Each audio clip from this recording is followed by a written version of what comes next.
நம்ம மருந்து குழம்பு எப்படி செய்யுதுன்னு பார்க்க போகிறோம். இதை பிரசவ மருந்து குழம்பு அப்படின்னும் சொல்லுவாங்க, இல்லைன்னா மருந்து செலவு குழம்பு அப்படின்னும் சொல்லுவாங்க. யூஸ்வலி இந்த மருந்து குழம்பு வந்துட்டு பிரசவம் ஆன மதர்ஸ்க்கெலாம் நம்ம செஞ்சு கொடுப்பாங்க. அவங்க உடம்புக்கு இது ரொம்ப நல்லது, சத்து கூட அப்படின்னு சொல்லுவாங்க. இந்த குழம்புல நிறையா பூண்டு போட்டு இதில் அந்த குழம்பு செஞ்சு கொடுப்பாங்க. இந்த குழம்புல முக்கியமான ஒரு விஷயம் வந்துட்டு இந்த ஸ்பைசஸ் பவுடர்.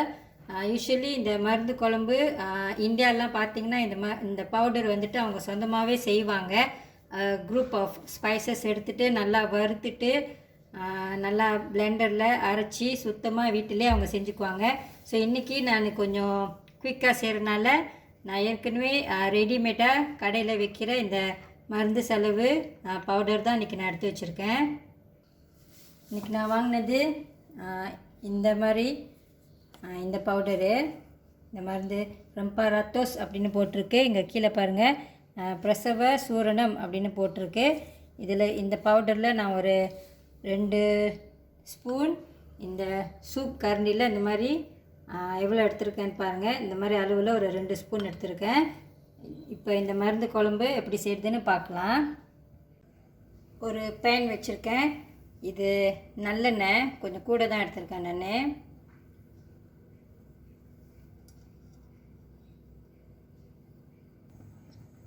கொஞ்சம் ஸ்பைசஸ் எடுத்திருக்கேன். கடுகு, மிளகு, மல்லி, இது பெருஞ்சீரகம்.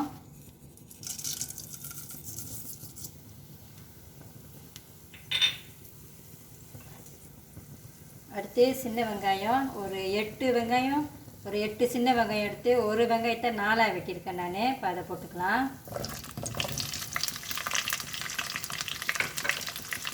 ஒரு ஹோல் பாட் பூண்டு, இது எல்லாத்தையும் அப்படியே எடுத்துருக்கேன்.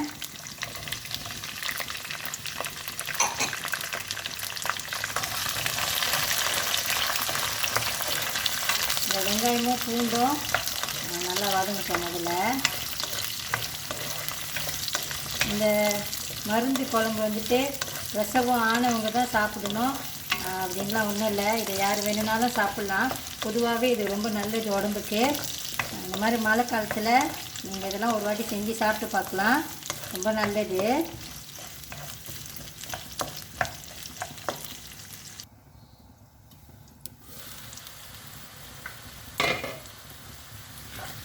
வெங்காயமும் பூண்டும் நல்லா வதங்கிடுச்சு பாருங்கள்.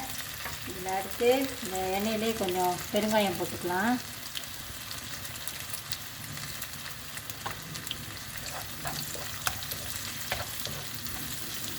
அடுத்து இதில் நான் கொஞ்சம் தக்காளி பழம் எடுத்து வச்சுருக்கேன், இதை போட்டுக்கலாம். இது வந்து 2 ஸ்மால் தக்காளி பழம். நீங்கள் இதை பிரசவம் ஆனவங்களுக்கு இந்த கறி குழம்பு செய்கிறதா இருந்தாக்கா நீங்கள் தக்காளி பழம் வந்து கொஞ்சம் குறைச்சிக்கலாம்.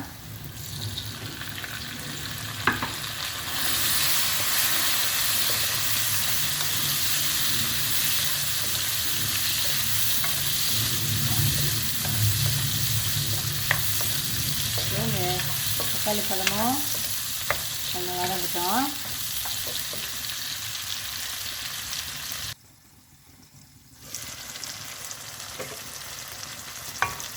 இந்த தக்காளியும் நல்லா வதங்கிடுச்சு. இந்த 3/4 வதங்கிடுச்சு. எனக்கு இந்த மாதிரி இருந்தால் போதும், பிடிக்கும். நீங்கள் வேணுமா இன்னும் கூட கொஞ்சம் வதக்கிக்கலாம். இந்த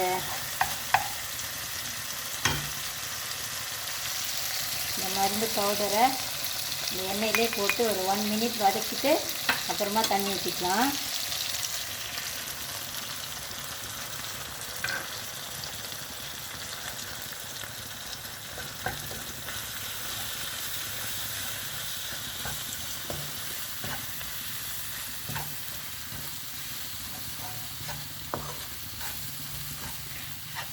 நல்லா வாசம் அடிக்குது.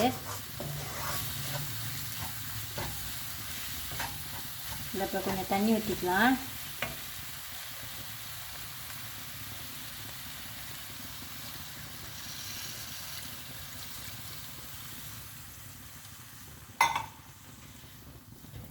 நான் 1 டம்ளர் தண்ணி ஊற்றிருக்கேன்.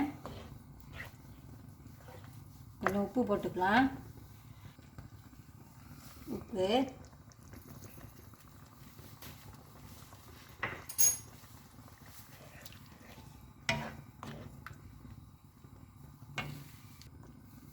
கொஞ்சம் கருவேப்பிலை,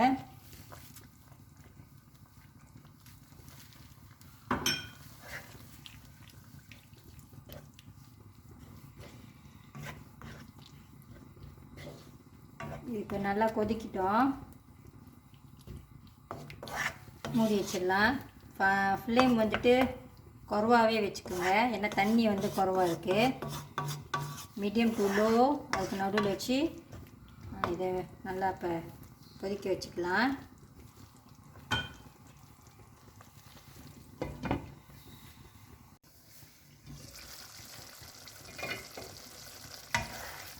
இது ஸ்மால் ஃப்ளேம்லேயே ஒரு ராஃப்லி ஒரு 5 மினிட்ஸ் வரைக்கும் நல்லா கொதிச்சுக்கிட்டு இருந்துச்சு.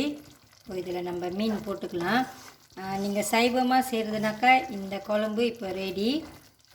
வெறும் பூண்டு, நிறைய பூண்டு வெங்காயம் போட்டு இந்த மாதிரி நீங்கள் குழம்பு செஞ்சுக்கலாம். ஆனால் நான் இன்றைக்கி இதில் மீன் போட்டு தான் செய்ய போகிறேன். இது வந்துட்டு நான் ஒரே ஒரு வவ்வால் மீன் எடுத்திருக்கேன், இக்கன் bawal இது ஒன்று. இப்போ இதை போட்டுக்கலாம்.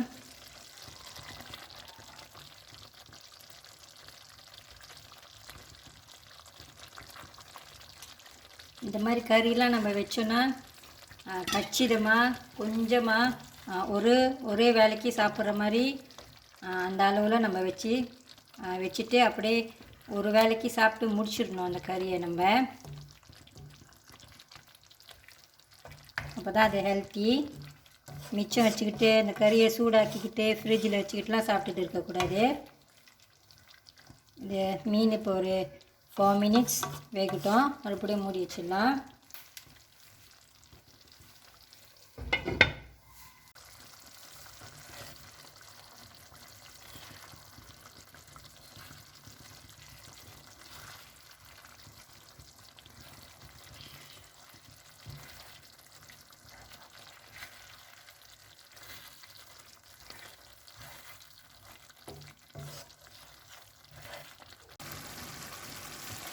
இந்த குழம்பு இப்போ ரெடி ஆகிடுச்சு. மீனெல்லாம் வெந்துருச்சு. நான் இன்றைக்கி இதை திக்காக தான் செஞ்சுருக்கேன். இந்த குழம்பு வந்து வேஸ்ட் ஆகக்கூடாது. until the last drop எல்லாத்தையும் சாப்பிட்ணும் அப்படிங்கிறதுக்காக வேண்டி நான் திக்காக செஞ்சுருக்கேன். நீங்கள் உங்களுக்கு இது ரொம்ப திக்காக இருந்துச்சுன்னா நீங்கள் கொஞ்சம் தண்ணி கூட ஊற்றிக்கலாம். ஸோ இப்போது இந்த குழம்பு ரெடி ஆகிடுச்சு.